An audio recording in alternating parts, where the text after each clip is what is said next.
We're learning much more about the devastating impact of Hurricane Nicole. She is now a tropical depression over the south. The storm slammed into Florida's Atlantic coast early yesterday morning, packing 75-mile-an-hour winds. It left seaside homes crashing into the ocean.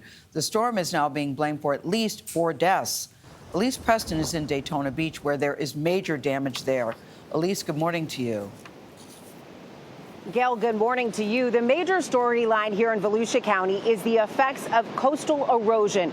Nicole brought destructive storm surge, creating waves as large as 16 feet tall. The shoreline, already damaged by Hurricane Ian just weeks ago, couldn't hold up. This is what's left after Hurricane Nicole battered Florida's eastern coast. Powerful storm surge swept the foundations from under beachside homes, triggering widespread collapse and ruin. Communities in Daytona Beach shores and nearby Wilbur by the Sea were among the hardest hit.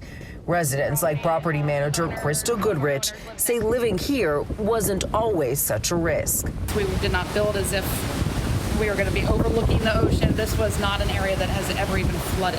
But this time, the remnants of some homes were swept out to sea. Floodwaters overtook city streets. Heavy winds downed trees and knocked down power lines. At one point, more than 330,000 people were without electricity statewide. Our infrastructure took a beating from Hurricane Ian. There was no way that we could have ever recovered from that. And now here comes Nicole. Mike Chitwood is the Volusia County Sheriff. He called Hurricane Nicole a knockout punch and said more than 600 people had been evacuated from condos that were declared structurally unsafe. What's going through your mind right now?